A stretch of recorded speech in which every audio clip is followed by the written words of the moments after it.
Maria's morning was a dumpster fire, another passive-aggressive note from next door, another silent war over trash bins. Then a stranger in a sequined tracksuit handed her a walking stick with a wink. "For balance," she said, vanishing into misty Vancouver streets. Maria, 52 and too tired for nonsense, almost tossed it. But something about that glittery weirdness stuck. Next evening, she marched past her neighbor's house, stick-tapping pavement like a metronome. By third block, 3 others joined. Soon, their ragtag walk club. Maria's morning had been a dumpster fire, another passive-aggressive note taped to her door, this one complaining about her hydrangeas encroaching on shared sidewalk space. 52 years of living, and still, petty squabbles could make her pulse thump like a bass drum in a silent room. That sound, relentless thud-thud of unresolved tension, haunted her more than creaky floorboards ever could. Her grandmother's walking stick leaned by door, carved oak smoothed by decades of use. It had once steadied a woman who'd survived wars by stitching communities together, one stubborn neighbor at a time. Maria gripped it now, hesitating before stepping outside. What if this backfired? What if she became that nosy woman one folks whispered about over compost bins? But Vancouver's drizzle had a way of softening edges, so she lit up neighborhood chat with an idea: Sunset Walk Club.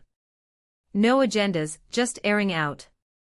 By week's end, 6 people showed: a retired teacher, a young dad with a colicky baby, even hydrangea hater, arms crossed but curious. Pavement became neutral ground. Complaints unraveled into stories: sleepless nights, loneliness, that one rogue raccoon tipping everyone's trash. Maria's stick tapped rhythmically, a metronome for mending fences. By midsummer, club had 20 regulars, and someone planted new hydrangeas, purple her favorite, along disputed sidewalk. Turns out, most battles weren't about flowers all. They were about being seen. And nothing disarmed a grudge like watching it dissolve under streetlights, step by clumsy step. She crumpled note, its ink smudged from her coffee mug's angry slam. 52 years old and still letting petty squabbles over recycling bins rattle her. Ridiculous.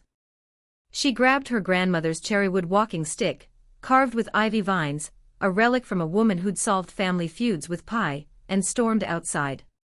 Fresh air hit like a reset button.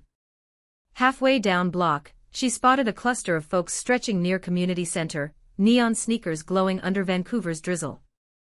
A laminated sign flapped in wind: Walk and Talk Tuesdays, no drama, just steps. Creator hesitated. Joining strangers felt lit for college kids, not women who still ironed dish towels. But then her hip twinged, a not-so-subtle nudge from universe, and she hobbled over. Group leader, a spry 70-something named Lois with biceps that put Maria's to shame, handed her a sticker name tag. "Stick with us, sweetheart.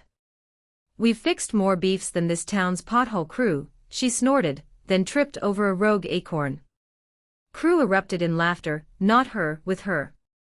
By mile 2, she'd confessed about notes, hedge-trimming wars, how loneliness had snuck up like a fog. Walking, it turned out, was mediation in motion. Side-by-side strides softened edges, shared sweat diluted grudges. Lois taught her to plant walking stick firmly when frustration bubbled, a pause button for temper. One morning, Maria spotted her note-leaving neighbor, Bev, lurking by a hydrangea bush. Instead of scowling, she waved her over. "Walk with us. We've got cookies." Bev blinked, then fell in step, her own grievances unraveling with each block. By summer's end, club had swelled to 20. Maria's stick became a baton, passed to newcomers as a reminder: forward motion beats standing still. Even on rainy days, their laughter echoed down streets once heavy with silence. Turns out, best way to mend fences was to walk right past them, together. Woman crumpled note, third one this month, about her unsightly hydrangeas. 52 years old, and she still let petty nonsense rattle her. But this time, instead of stewing over coffee, she grabbed her grandmother's cherrywood walking stick, solid as her resolve, and marched straight to community center. If folks wanted to snipe anonymously, fine. She'd drag them into daylight, one step at a time. Her idea was stupidly simple: a neighborhood walk club. Not some lit social media group, just shoes on pavement, grievances aired between breaths. First attempt. A disaster. Only 3 showed up, all her book club pals, while Mrs. Kowalski across street, coincidentally, started pruning roses moment Maria's crew passed. But woman had birthed twins without epidurals, she wasn't quitting over a few nosy retirees. Week 2, she upped ante. Brought homemade lemon bars, strategically mentioned property line disputes during uphill stretches. By third lap, Mr. Nguyen from Unit 4B was grumbling about his barking beagle, and, miracle of miracles, new couple with midnight drum circles actually apologized. Progress, not perfection. Then came drizzle-soaked Thursday when Maria's knee flared up. Doubt crept in, maybe she was just a menopausal woman with a savior complex. But that walking stick. It wasn't just for balance. It thumped against pavement like a heartbeat, reminding her that movement, not martyrdom, fixed things. She adjusted route, slower now, past community garden where grudges wilted faster than zucchini in August. By summer's end, club had 12 regulars. No more notes, just shared sunscreen and sideways laughs over who'd overwatered petunias. Maria kept that first crumpled message in her junk drawer, though. A trophy for fight she'd walked straight through. Creator crumpled note, 3rd one this month, about her unsightly hydrangeas. 52 years old, and she was still getting scolded like a kid with muddy shoes. Enough. She grabbed her grandmother's walking stick, its cherrywood worn smooth by generations of stubborn women, and marched straight to Evergreen Community Center. Inside, a bulletin board screamed with flyers for knitting circles and salsa nights. Woman slapped up her own, neighborhood walk club, resolve beefs, burn calories. Below, she doodled a stick figure army power walking past a frowning mailbox. A teen snickered until woman thrust walking stick toward him. Bet you can't outpace this old lady. Challenge lit. First walk dawned misty. Creator expected crickets. Instead, 12 neighbors showed, including Linda from 4B, who'd once called zoning over Maria's jungle-like petunias. They avoided eye contact, shuffling like guilty pigeons. Woman led them past disputed hedges, barking dog alleys, that one sidewalk crack everyone tripped over. With each step, shoulders loosened. Someone joked about great garbage bin war of Linda snorted. Progress. Then, plot twist. A local journalist, hunting for fluff, snapped their ragtag parade mid-laugh. Next morning, Maria's walking stick, now dubbed Peace Pole, was trending. City Hall invited her to lead a walk-it-out event. Skeptical councilman showed up, arms crossed, until woman handed him stick. Your turn. He fumbled, nearly took out a hydrant, and crowd lost it. Even he grinned.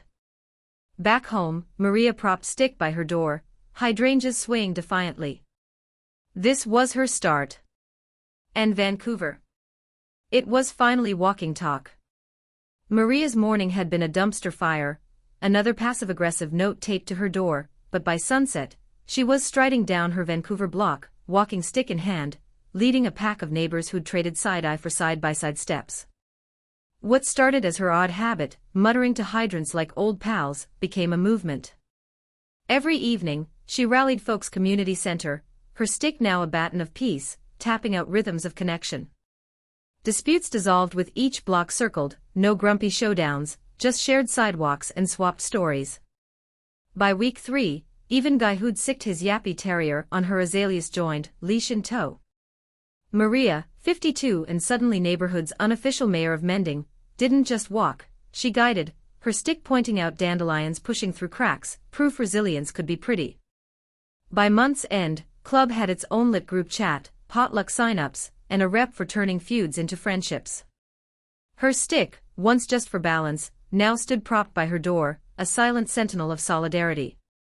Maria's life had unfolded like a well-worn path, steady, surprising, stitching hearts together one stride at a time. Lace up, step out, your block's waiting.